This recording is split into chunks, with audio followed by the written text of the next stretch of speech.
Hello friends, Mittals કિચનમાં તમારું સ્વાગત છે। આજે આપણે બનાવશું restaurant style creamy broccoli almond soup,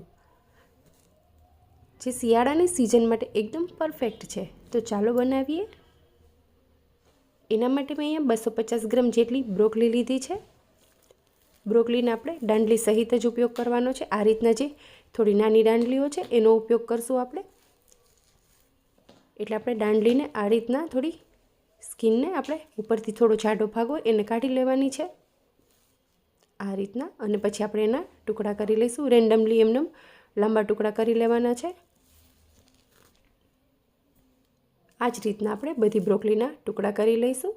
હવે એક કઢાઈ લીધી છે, એમાં 1 ટેબલ સ્પૂન બટર લઈ લઈએ। બટર મેલ્ટ થાય એટલે આપણે અહીંયા એક મીડિયમ સાઇઝની ડુંગળીને આ રીતના મોટા ટુકડા કરીને લીધી છે। જો તમે ડુંગળી ના ખાતા હોવ તો તમે એને સ્કીપ કરી શકો। ડુંગળીને થોડી સાંતળી લઈએ। ડુંગળી થોડી સંતળાઈ ગઈ છે, કલર થોડો ચેન્જ થઈ ગયો છે। હવે આપણે અહીંયા બદામનો ઉપયોગ કરવાનો છે। મેં બદામને 20 નંગ જેટલી બદામ લીધી છે। એને 1 કલાક ગરમ પાણીમાં પલાળી લીધી અને એની છાલ કાઢી લીધી છે। તમે છાલ સહિત પણ ઉપયોગ કરી શકો। સ્વાદ પ્રમાણે અહીંયા થોડું આપણે મીઠું ઉમેરી દઈશું। પછી આપણે આગળ જ્યારે સૂપ બનાવશું ત્યારે આપણે મીઠાનો ટેસ્ટ આપણે સેટ કરીને ફરી જરૂર પડશે તો નાખી દઈશું। બદામ અને ડુંગળીને સાંતળી લઈએ।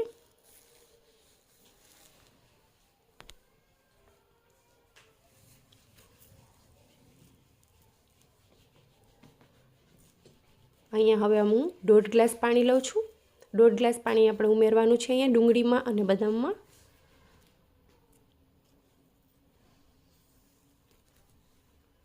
અહીંયા આપણે પાણી જ્યારે ઉકળે પછી જ બ્રોકોલીને ઉમેરવાની છે। આ રીતના કરશું ત્યારે બ્રોકોલીનો કલર કાળો નહીં પડે, એટલા માટે આપણે અહીંયા પાણી ઉકળે પછી જ બ્રોકોલીને ગરમ પાણીમાં નાખવાની છે।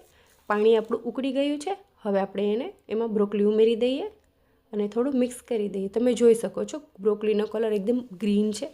જો આ જ પ્રોસેસ તમે કુકરમાં પણ કરી શકો, પણ કુકરમાં કરવાથી બ્રોકોલીનો કલર કાળો પડી જાય છે, એટલા માટે અહીંયા હું કઢાઈમાં કરું છું। હવે ફરીથી આપણે એક ઉકાળો ઉભરો આવવા દઈશું પાણીમાં, પછી એને ઢાંકી દેવાનું છે 5 મિનિટ માટે।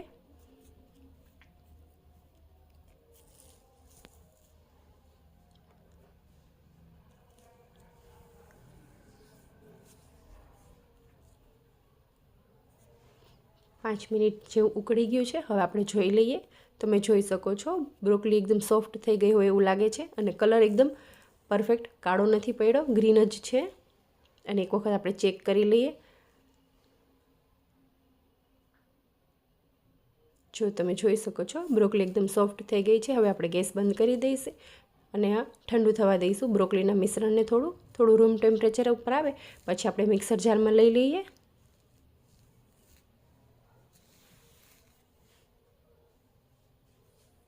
મિક્સર જારમાં આપણે એકદમ ફાઇન પેસ્ટ તૈયાર કરશું આ બ્રોકોલીની, અને જે પાણી બચ્યું છે એનો આપણે સૂપ બનાવશું ત્યારે ઉપયોગ કરવાનો છે। પહેલાં આપણે આ બ્રોકોલીને અને આલમંડને એકદમ પેસ્ટ તૈયાર કરી લઈએ। આ રીતના તમે જોઈ શકો છો એકદમ પરફેક્ટ ગ્રીન કલરની પેસ્ટ તૈયાર થઈ છે। હવે જે બચ્યું હતું એ પાણી આપણે આ સૂપમાં પેસ્ટમાં ઉમેરી દઈએ અને મિક્સ કરી લઈએ। હજી તો પણ ઠીક છે આપણે આ પેસ્ટ। ફરીથી આપણે એ જ કઢાઈમાં 1 ટેબલ સ્પૂન બટર લઈએ। બટરને થોડું મેલ્ટ થવા દઈએ।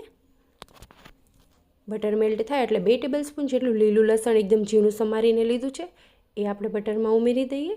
જો તમે લસણ ના ખાતા હોય તો તમે સ્કીપ કરી શકો। લસણ થોડું સંતળાય ત્યાં એને કલર ચેન્જ થાય ત્યાં સુધી આપણે એને સાંતળી લઈએ।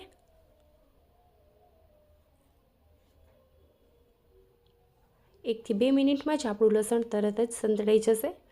તમે જોઈ શકો છો લસણનો કલર થોડો ચેન્જ થઈ ગયો છે। હવે આપણે જે બ્રોકોલીનું મિશ્રણ તૈયાર કર્યું છે એ ઉમેરી દઈએ અને મેં મિક્સર જારમાં ફરીથી 1 ગ્લાસ જેટલું પાણી ઉમેરી અને મિક્સર જારવાળું પાણી સૂપમાં ઉમેરી દીધું છે। એટલે આપણે ટોટલ જોઈએ ને તો મેં અહીંયા 2.5 થી 3 ગ્લાસ જેટલું પાણી ઉમેર્યું છે। સૂપને મિક્સ કરી લઈએ આપણે 1-2 વાર। અને મેં અહીંયા ટેસ્ટ કર્યો તો મને થોડું મીઠું નાખવાની જરૂર લાગી છે, એટલે મેં અહીંયા થોડું સ્વાદ પ્રમાણે મીઠું ઉમેર્યું છે। અને 1/2 થી 1/4 ટીસ્પૂન જેટલું આપણે મરી પાવડર ઉમેરવાનો છે। મરી પાવડર તમે થોડો વધારે કે ઓછો તમારા ટેસ્ટ પ્રમાણે લઈ શકો.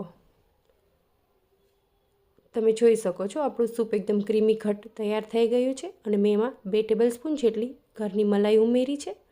તો તૈયાર છે આપણું બ્રોકલી આલમંડ સૂપ. સર્વિંગ બાઉલમાં લઈ લઈએ અને આપણે મલાઈથી થોડું ગાર્નિશ કરશું. તો તૈયાર છે આપણું restaurant style creamy broccoli almond soup. એકવાર જરૂરથી ટ્રાય કરજો.